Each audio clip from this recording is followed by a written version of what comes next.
Hey there, and welcome to this week's Sunday Musings, where every Sunday I take a few minutes and I talk to you about something that's been on my mind. I also write a weekly blog on Medium that is complementary to this and has often slightly different information and certainly more resource links and history and facts. I invite you to check it out. The link's right here. And as always, please get back to me with your thoughts, either over Medium or here, or make time to chat with me. My Calendly link is at the end of the video. All right, so let's get started. This week I want to talk to you about personal boards of directors.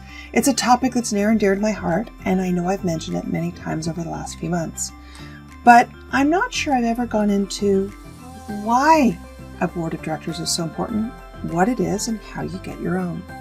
So let's start.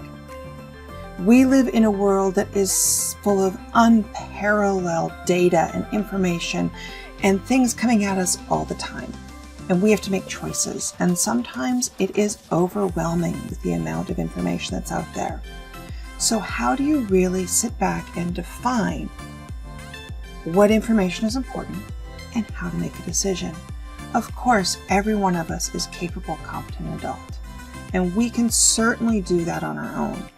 But I like to use my personal board of directors to help give me different perspective, to call me out when I'm pulling the wool over my own eyes, and to just give me some insight from a different way.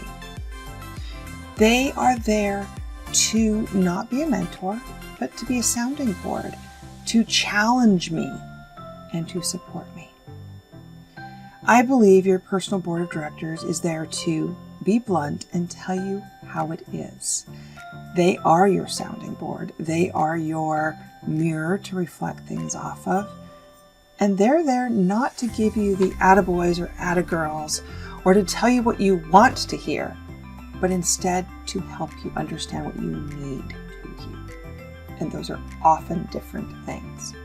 That's why it's not always a good idea to have your best friend on your personal board of directors or your spouse or your family, because often they're there to be your biggest cheerleaders. And I will never underestimate the importance of having cheerleaders in your life. They're the ones that keep you going when you're having self-doubt. But your personal board of directors is there to help you choose course and direction, and to make a decision when you come at those places that have two paths. And where do you go? Now that I hope that you understand how important a personal board of directors is, let me go over a little bit about what they aren't. They're not your accountability partner. They're not your therapist. They may or may not be a mentor to you, but that is not necessarily where you start. They have volunteered for this role.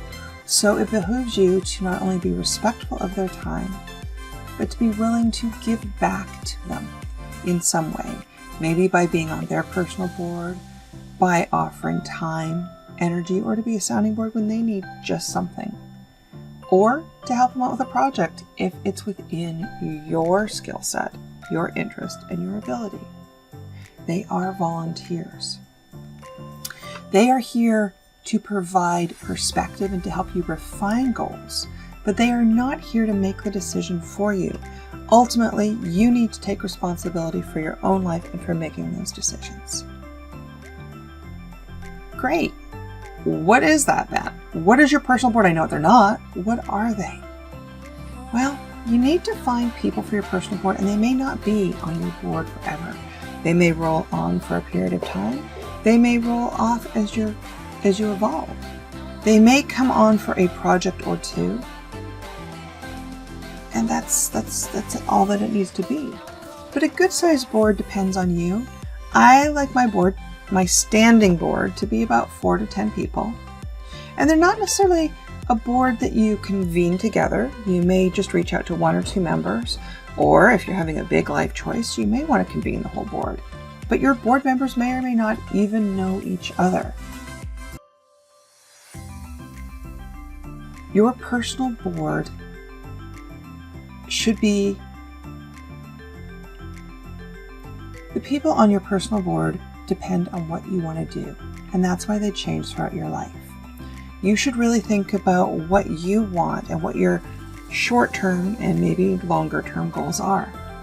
Where are you missing in insight or skills? Your personal board may include people who are in your field or industry, or in the field or industry you are aspiring to move into. They might be somebody who's already been where you are. They have experience, they've done the thing, and they're there to give you an idea and guidance. They might be somebody who's a subject matter expert or a leader in their field. Or they might be a people connector, able to introduce you to the people you need to meet to move forward. There's a lot of different things that a personal board can be. Some of the members of my personal board are people who know me as an individual outside of business, who know where I trip up, and who are literally willing to say, "What are you doing? This is violating your own personal boundaries." I have other people that I go to when I need help in business, in sales, in public speaking, in change management. I have one or two right now that are also in my field of biotech, because while I've been in this field for a couple years, there's so much that's different in this field that I need to sometimes bounce ideas to see if I'm headed in the wrong direction. Your personal board needs to be somebody that you have implicit trust in, who you have given permission to be straightforward and blunt and critical of you. But let me be clear, it's critical of you in a positive way, not in a way that breaks you down. That's not a board of directors or a mentor or an ally. If somebody breaks you down with their criticism, that's abusive. I've talked a lot over the last months about my personal board, and I would love to hear if this is something you've used and how you use it. And the other topic I want to just bring up quickly is an ancillary personal board. These are people and allies and resources that I have that if I need on a one-off question, I can ask them to give me their perspective. They're not part of my ongoing board. They're there as a secondary pool of people who have specific details that I need. How do you do this? You have to reach out and put yourself out there in vulnerability and ask people and be willing to give something back.